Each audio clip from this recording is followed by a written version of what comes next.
আপনারা জানেন যে আন্তর্জাতিক অপরাধ ট্রাইব্যুনালে আজকে বেশ কয়েকটি মামলার শুনানি হয়েছে।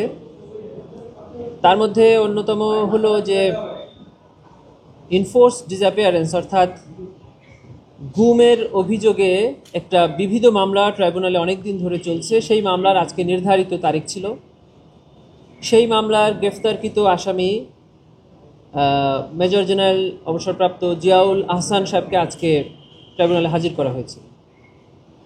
ইনভেস্টিগেশন এজেন্সির পক্ষ থেকে ওই মামলায় সময় প্রার্থনা করা হয়েছে। ট্রাইব্যুনাল 2 মাস সময় মঞ্জুর করেছেন। আমরা জানিয়েছি যে এই মামলা ইতিমধ্যে 2টি ফর্মাল চার্জ ট্রাইব্যুনালে দাখিল হয়েছে এবং আরেকটি অংশ ইনভেস্টিগেশন চলছে। আমরা খুব শীঘ্রই ওই মামলা ইনভেস্টিগেশন রিপোর্ট হাতে পেয়ে যাব। তারিখটা বলে দিন। 11 নভেম্বর 11 ডিসেম্বর না ওইটা 11 ডিসেম্বর।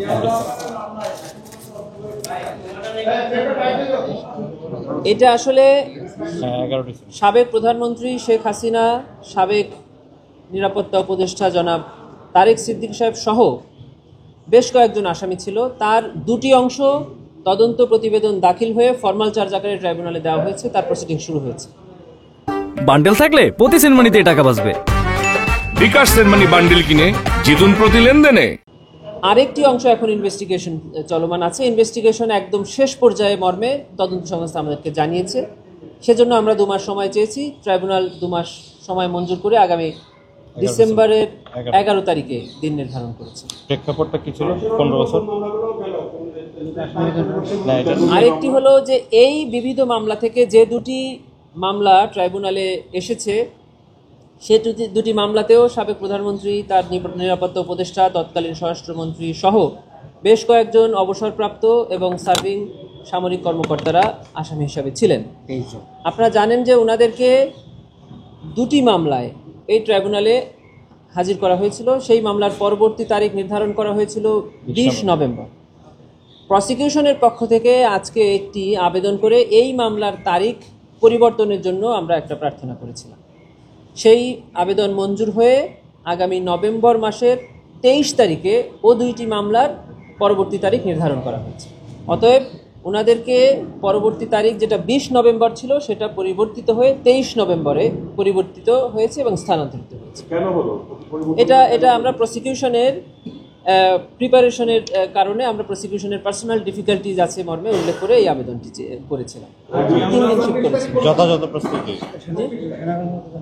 আরেকটি মামলায় আমরা তারিখ পরিবর্তনের আবেদন করছি। সেটা হলো জুলাই গণঅভ্যুত্থান চলাকালে রামপুরাতে যে মানবতা বিরোধী অপরাধের অভিযোগে এখানে আরেকটি 4 জন আসামি করে এখানে ফর্মাল চার্জ দাখিল করা হয়েছিল। সেখানেও 2 জন সামরিক কর্মকর্তা আছেন।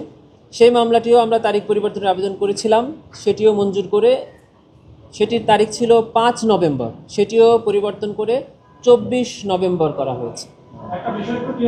জি জি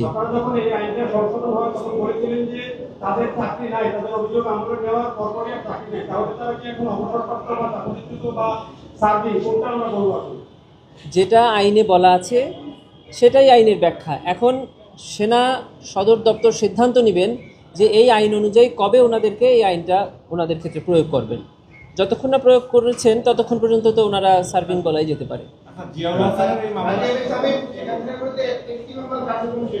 জি জি সাবেক প্রধানমন্ত্রী শেখ হাসিনার বিরুদ্ধে জুলাই গণঅভ্যুত্থান চলাকালে যে মামলাটি চলছিল, এটি আপনারা জানেন যে রায়ের তারিখ নির্ধারণের জন্য একটি তারিখ দেওয়া হয়েছে। আর ওনার বিরুদ্ধে শাপলা চত্বরে যে 2013 সালে যে গণহত্যার অভিযোগ আনা হয়েছিল সেই মামলাটি তদন্তাধীন আছে।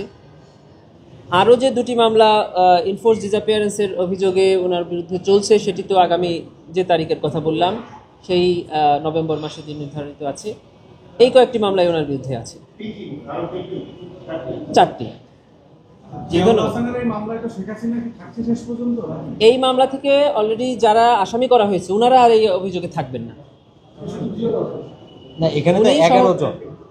আজকে যেটা হলো এই 11 জনের মধ্যে দেখবেন বেশ কিছু আসামি অলরেডি ওই 2টি মামলাতে আসামি ইনক্লুড হয়ে গেছে। তারা আর এখানে থাকছে।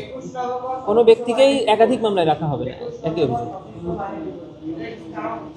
না, আমরা এটা দেখিনি। আমাদের প্রসিকিউশনের কিছু প্রস্তুতি বাকি আছে এই মামলার জন্য, আমরা সেই প্রস্তুতির জন্য সময় চেয়েছি। জি, ধন্যবাদ। আচ্ছা, শেষে কি তাহলে এই গুমের মামলাটাতে কি 3 জন হয়ে যাবে শেষ পর্যন্ত? 3 জন মানে শেখ হাসিনা, তারেক সিদ্দিক আর জিয়াউল হাসান, এরকম একটা আলাদা মামলা হবে? এটা তো ইনভেস্টিগেশনে যে কয়জনের নাম আসবে সে কয়জনই আসামি হবে। তদন্ত সংস্থা আমাদেরকে জানিয়েছে যে খুব শীঘ্রই তার বিরুদ্ধে তদন্ত প্রতিবেদন তারা প্রস্তুত করতে পারবে।